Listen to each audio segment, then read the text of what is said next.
ఇంతమందికి ఎవరు గుర్తొచ్చారో తెలుసా అంటే హాలాహలం వచ్చినప్పుడు శివుడు ఒక్కడే గుర్తొచ్చాడు, ఎవ్వడూ గుర్తురాలేదు. అంటే లోకములను రక్షించగలిగినటువంటి శక్తి, ఎంతటి అగ్నినైనా లోపలికి పుచ్చుకోగలిగిన అమృతము ఎవరై ఉన్నారు? పరమశివుడై ఉన్నాడు. కాబట్టి ఇప్పుడు అందరూ చని కైలాసము జొచ్చి అండంలో పోతన గారి హృదయం అది. శంకరుని వాసద్వారముంజేరి మర్యాద ఎటువంటిది అంటే లోపలికి తోసుకుపోవడానికి వీల్లేదు. ఆ ద్వారం దగ్గర నిలబడి కుయ్యో మొర్రో వినుమాలింపుము చిత్తగింపుము ఎలా పడ్డాయో పోతన గారికి, మహానుభావుడికి. అయ్యా మహానుభావ రక్షించు రక్షించు. ఎవడండి బాధపడినవాడు కుయ్యో మొర్రో అంటాడు. ఏమిటి వీళ్ళ బాధ అంటే ఆయన ఒక్కడే పరిగెత్తట్లేదు. ఏమిట్రా అంత వేడిగా ఉంది అన్నం అనలేదు. పాలసముద్రం దగ్గరే ఉన్నారు శ్రీ మహావిష్ణువు. బయటికి వచ్చి చూసి దాన్ని చూసి పరిగెత్తిన వాళ్ళలో బ్రహ్మగారు ఉన్నారు. ఎందుకని? ఆయన ఏమిట్రా ఇంత చప్పుడు వస్తోంది అని చెప్పి బయటికి వచ్చి చూసి అక్కడికి వచ్చారు. అందుకే ఆ పరిగెత్తిన వాళ్ళలో బ్రహ్మగారు ఉన్నారు అని చెప్పారు. చని కైలాసముజొచ్చి శంకరుని వాసద్వారముంజేరి ఈశుని దవ్వారికు లడ్డు పట్టతల మంచుంజొచ్చి కుయ్యో మొర్రో విను మాలింపుము చిత్తగింపుము దయన్ వీక్షింపుమంచ అంబుజానన ముఖ్యుల్. బ్రహ్మగారితో సహా అక్కడే ఉన్నారు ఆ రోజున. ఎవరు ఎక్కడా లేరు. ఎందుకని? అందరికీ ఉపద్రవం వచ్చింది. విపరీతమైనటువంటి తుఫాను వచ్చేసి గంటకి 180 నుంచి 200 కిలోమీటర్ల వేగముతో ఈదురుగాలులు వీయవచ్చు. కూకటి వేళ్లతో సహా పెద్ద పెద్ద వృక్షములు పెకలింపబడవచ్చు. టెలిఫోన్ తీగలు తెగిపోవచ్చు. ఎక్కడా ప్రసార సాధనములు పనిచేయకపోవచ్చు. ప్రజలు అప్రమత్తులై ఎత్తైన ప్రాంతములకు చేరుకోవలసిందిగా విజ్ఞాపన. సముద్రం లోతట్టు ప్రాంతములలో చేపలను వేటాడుటకు మత్స్యకారులు వెళ్లరాదని ఆజ్ఞాపించడమైనది. విపరీతమైనటువంటి వర్షముల చేత లోతట్టు ప్రాంతాలన్నీ జలమయమైపోతాయి. కాబట్టి రెవెన్యూ అధికారులందరూ కూడా అప్రమత్తులై ఖాళీలు చేయించి ఎత్తు మీద ఉన్న పాఠశాలలకు ప్రజలను తరలించవలసినదిగా ముఖ్యమంత్రి మరీ సమావేశం పెట్టి అధికారులను ఆజ్ఞాపించి ప్రతి అరగంటకి పరిస్థితిని అంతటినీ కూడా అంచనా వేస్తున్నారు. హైదరాబాద్ నుంచి బయలుదేరి ప్రత్యేకంగా రైలులో వచ్చేస్తున్నారు. అనేక చోట్ల పట్టాలు మునిగిపోయాయి కాబట్టి రైళ్లు తిరగట్లేదు. బస్సులు ఆగిపోయాయి. రోడ్లకి చెట్లు అడ్డంగా పడిపోయాయి అని కరెంటు పోయి టీవీ కూడా ఆగిపోయింది అనుకోండి. ఇప్పుడు చూసొద్దామని వీధిలోకి ఎడతారా? ఎవడు వెళ్ళడు. ఎవడింట్లో వాడు బిక్కు బిక్కు బిక్కు బిక్కుమంటూ అందరూ తలుచుకునేటప్పుడు అప్పటి వరకు నా అంతవాణ్ణి నేనన్నవాడు కూడా ఈశ్వరుడికి వ్యతిరేకంగా చాలా గొప్ప ప్రసంగం చేసేటోడు. వేదిక దిగిపోయాక ఇన్నాళ్ళు ఈశ్వరుడి గురించి విన్నాం, ఈశ్వరుడు లేడని కూడా చాలా బాగా ప్రసంగం చేశారండి. ఎక్కడికి ఇంత శక్తి మీకు అన్నారట? ఏదో భగవద్ అనుగ్రహం లేండి అన్నట్టు అలా ఉంటుంది. అప్పుడు అందరికీ ఈశ్వరుడే కావాలి. అప్పుడు ఈశ్వరుడు ఈశ్వరుడు ఈశ్వరుడు అని మొదలు పెడతారు. అలా ఇప్పుడు ఉపద్రవం వచ్చిన తర్వాత ఎక్కడికి వెళ్ళారు? అందరూ కైలాసానికి చేరారు. చేరితే ఆయన అన్నాడు, ద్వారపాలకులు అడ్డు పెడుతున్నారు శూలాలు, ఆగండి, ఎక్కడికి వెడతారు? మీ ఇష్టం వచ్చినట్టు పరిగెత్తడమేనా? వస్తారు ప్రభు. ఏమిట్రా పిల్లలందరూ ఏదో అరుస్తున్నారు, ఏదో పెద్ద అబ్బాయి బ్రహ్మగారి కంఠంలా ఉంది, బావమరిది విష్ణువు కంఠంలా ఉంది, ఏమిటి వీళ్ళందరూ వచ్చారు ఇవ్వాలని పాపం ఆయన గబగబా లోపల నుంచి పాశించ ఘంటాం ఠంగ్ ఠంగ్ అని గంటలు వాయించుకుంటూ ఆయన బయటకు వచ్చారు. ఆయన తెలియదేంటి, సర్వజ్ఞుడు. ఆయన అన్నాడు, ఏమిటి ఇలా వచ్చారు అంతమంది? అబ్బాయి ఏం లేదండి, బాహుశక్తిన్ సురాసురుల్దని అప్పాలవెల్లి మధింప హాలాహలంబు జనించే ఏరి కలంఘమై భువనంబు కోలాహలంబు చేసి చిచ్చులాగమంగుని ప్రాణి సందోహమున్ బతికింపరే దయ దొంగిలింపగనీశ్వర. ఒళ్ళు కొవ్వి పాలసముద్రం చిరికాం, ఉన్న శక్తులు చాలక ముసలితనము రాకూడదు, రోగాలు రాకూడదు, అమృతం దాగేద్దామని. అది రాలేదు, హాలాహలం వచ్చింది. ఇప్పుడు మేం కాదు, ప్రాణికోట్లు అన్నీ పోతున్నాయి. కాస్తరి మీరు పుచ్చుకుంటారేమో అని వచ్చాము. ఆయన ఏమనాలండి, మీ మొహం ఎడచాని తలుపేసేయాలి, లేదా మీరు ఎటు పరిగెడుతున్నారో చెప్పండి నేను వస్తాను. ఈయన రెండు అనలేదుట. ఆయన ఏం చేశాడో తెలుసా అండి? అమ్మవారికి నచ్చ చెప్పుకున్నాడు వెళ్ళి. కంటే జగముల దుఃఖము వింటే జలజనిత విషపు వేడి మీ ప్రభువయ్యుంటకు వార్తుల ఆపద గింటించుట దాన ఫలము దానం కీర్తి మృగాక్షి అని. ఒక్కనాడు కొడుకు, రే ఒక్కసారి రారా, చూడాలనుందిరా, రారా రారా అంటే, నాన్నగారండి ప్రమోషన్ వచ్చిందండి, ప్రొబేషన్లో ఉన్నానండి, ఇప్పుడు రాకూడదండి, మీరు ఎప్పుడు కావాలంటే అప్పుడు సెల్లో దొరుకుతానండి, ఒక కొత్త సెల్ తీసుకున్నానండి, మీరు ఆ నెంబర్ కొట్టండి మీతో మాట్లాడతాను అన్నాడు తప్ప రాలేదు. వాడికి కావేరులు వచ్చి హాస్పిటల్లో ఉన్నాడు. కోడలు ఫోన్ చేసింది ఏడుస్తూ, మా అయ్యగారు మీరు ఒకసారి వస్తే బాగుంటుంది, నాన్నగారు నాన్నగారు అంటున్నారండి ఆయనని. ఇప్పుడు తల్లి ఒకవేళ ఇన్నాళ్ళు మీరు పిలిస్తే రాలేదు, ఈ రోహిణీ కార్తెలో ఎక్కడికి వెళ్తాం, ఏడవనివ్వండి. అలాగా దుర్మార్గుణ్ణి అందనుకోండి. పెద్ద ఆయన అంటాడు, అదేంటి అలా అంటావు, తప్పు. కొడుకు వాడు ఏదో పాపం దుందుడుకుతనం చేశాడు, ఆ పాటి దానికే అని పద బయలుదేరదాం. ఎక్కడ బయలుదేరతాం? పేపర్ చూసారా? ఏమి ఎక్కడ తత్కాల్ కాదు, ఉత్తర క్షణకాల్లో కూడా ఏం లేవుట.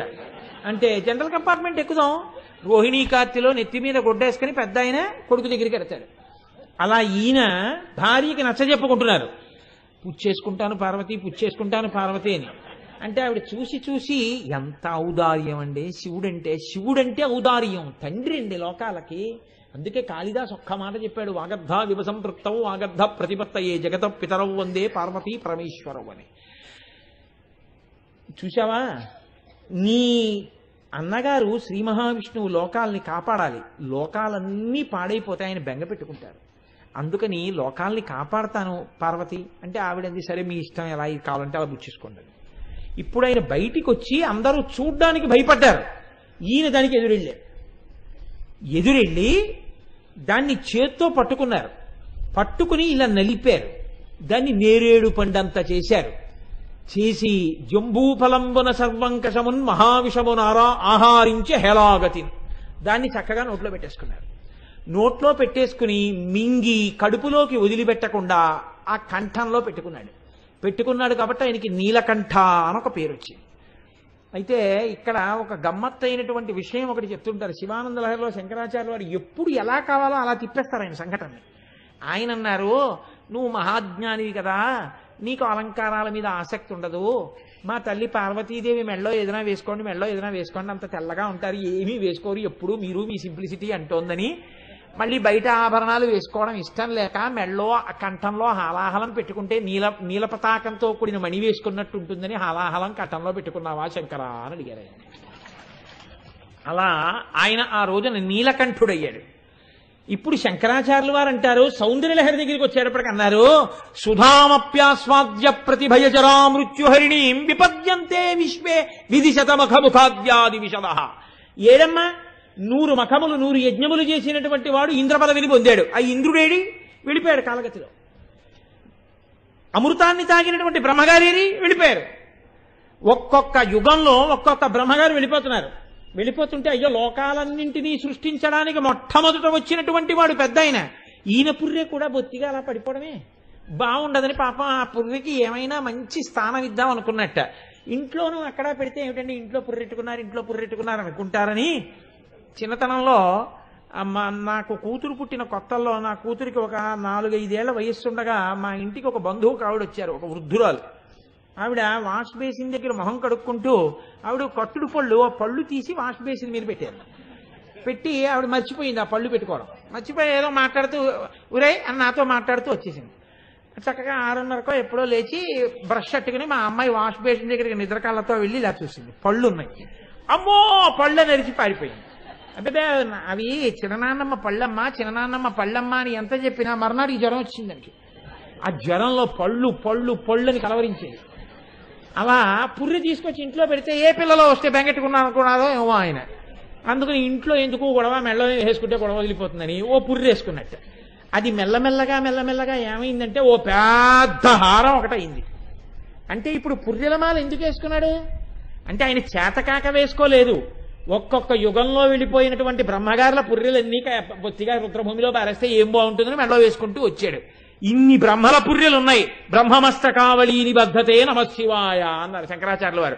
ఇంతమంది బ్రహ్మలు వెళ్ళిపోయారు, ఈయన మాత్రం అలాగే ఉన్నాడు. ఇలా ఎలా ఉండిపోయాడో తెలుసా అమ్మా? అమృతం తాగిన వాళ్ళు వెళ్ళిపోయారు, 100 యజ్ఞాలు చేసిన వాళ్ళు వెళ్ళిపోయారు, ఈయన మాత్రం చక్కగా కొత్త పెళ్లి కొడుకులా అలాగే ఉన్నాడు. జుట్టు కూడా తెల్లబడదు. ఎందుకు తెల్లబడదు అంటే అమ్మా ఆయన శక్తి కాదులే అమ్మా.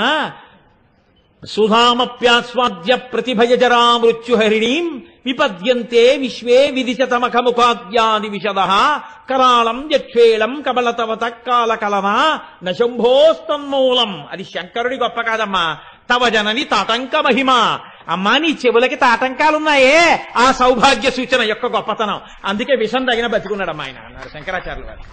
తాటంకములు ఎంత గొప్ప సౌభాగ్య సూచనలో శంకర భగవత్పాదులు సౌందర్యలహరిలోన శ్లోకంలో చెప్పారు. అదే తాటంకాలతో శంకరాచార్యులు వారు ఇంకొక అద్భుతమైనటువంటి శ్లోక రచన చేశారు. అసలు శంకరులకి ఎలా వస్తాయిరా ఈ ఊహలనిపిస్తుంది. శంకర వాంగ్మయం ఏమి శంకర వాంగ్మయం అంటే నిజంగా మహానుభావుడిది. కాలడి శంకరుడు కైలాస శంకరుడు. ఈశ్వర సర్వ విద్యానాం ఈశ్వర సర్వభూతానాం బ్రహ్మాధిపతి బ్రహ్మణోధిపతి బ్రహ్మ శివోమే అస్తు సదాశివోం ఈశాన సర్వ విద్యానాం అని కదా.